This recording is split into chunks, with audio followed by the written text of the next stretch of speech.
बताया। चलिए जी, ये जबरदस्त आंकड़े आपके सामने अब पुलवामा डिस्ट्रिक्ट के फटाफट से आहिस्ता आहिस्ता करके आपके सामने रखे। नेशनल कॉन्फ्रेंस पुलवामा हल्के इंतखाब में पुलवामा डिस्ट्रिक्ट में एक सीट पर है। आगे चलिएगा, ये नेशनल कॉन्फ्रेंस के खाते में हमारा एग्जिट पोल पहला चला गया है। दूसरी पुलवामा सीट की अगर आप बात करेंगे तो पीडीपी के खाते में 2 सीटें चली गई हैं।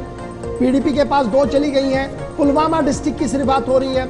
आगे बढ़िएगा तो इंडियन नेशनल कांग्रेस पुलवामा में 1 सीट ले रही है। अब बड़ी क्यूरियोसिटी होगी, ये सीटें कौन सी है, थोड़ा सा इंतजार रखिएगा, वो भी आपके सामने एक एक करके हम खोल देंगे। लेकिन मोटा मोटा आंकड़ा हमारे नाजरीन के सामने आए। जम्मू कश्मीर अपनी पार्टी खाता खोलने में नाकाम, डिस्पाइट द फैक्ट कि कैंडिडेट वहां पर मौजूद रहे हैं। और उसके फौरन बाद आगे बढ़ते हैं और आपके सामने एक और पार्टी जिसे आप डेमोक्रेटिक प्रोग्रेसिव आजाद पार्टी कहते हैं, कैंडिडेट थे लेकिन मैदान में क्लीन बोल्ड होते हुए नजर आ रहे हैं। एग्जिट पोल गुलिस्तान न्यूज का पुलवामा पर बीजेपी की दाव, और यह बता रहा है कि दाव खाली चला गया है सूबा कश्मीर की। और यह पुलवामा से इस वक्त की अहम बड़ी खबर कि क्या कुछ एग्जिट पोल चल रहा है। सीपीआईएम ये भी यहां पर 0, बल्कि एक ही सीट पर सीपीआईएम लड़ी है, वो कुलगाम की है। रेस्ट ये इसलिए दिखाना पड़ा क्योंकि ये कोलिशन पार्टनर्स हैं, इसलिए इनका ये रिजल्ट यहां पर आया है।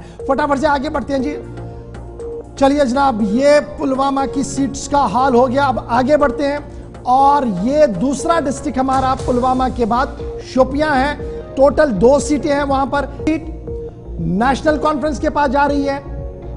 पुलवामा में 1 सीट नेशनल कॉन्फ्रेंस के पास जा रही है और दूसरी सीट जो है वो, चलिए, पीडीपी के खाते में बिल्कुल भी कोई नहीं सीट। तो ये बड़ा सस्पेंस है कि दूसरी सीट किसके पास जा रही है। एक नेशनल कॉन्फ्रेंस ले गई है तो दूसरी कौन ले रहा है। पुलवामा जिले के अंदर नेशनल कांग्रेस, खाता खाली। कांग्रेस ने भी कोई सीट यहां पर नहीं खोली है और अभी तक कांग्रेस का कोई खाता भी नहीं खुल चुका है इन 2 डिस्ट्रिक्ट्स के अंदर। फिलहाल अपनी पार्टी और अपनी पार्टी का भी बिल्कुल यहां पर कुछ भी हमारे एग्जिट पोल में शोपियां की बात हो रही है। ये याद रखिएगा, ये डिस्ट्रिक्ट शोपियां है। 2 सीटें एमएलए की वहां पर है, एक पर नेशनल कॉन्फ्रेंस और दूसरी किसके खाते में जा रही है। एक एक करके तमाम पार्टियों का फिगर आपके सामने आ रहा है, लेकिन फिलहाल शून्य के बगैर कुछ दिख नहीं रहा है, 0 के बगैर कुछ दिख नहीं रहा। बीजेपी भी 0 पर है और इस तरीके से फिर अदर्स सिर्फ बचता है। तो सीधी सी बात है, यहां पर अदर्स में 1 सीट यानी इंडिपेंडेंट में 1 सीट चली गई है। यह सीट आजाद उम्मीदवार के पास चली गई है।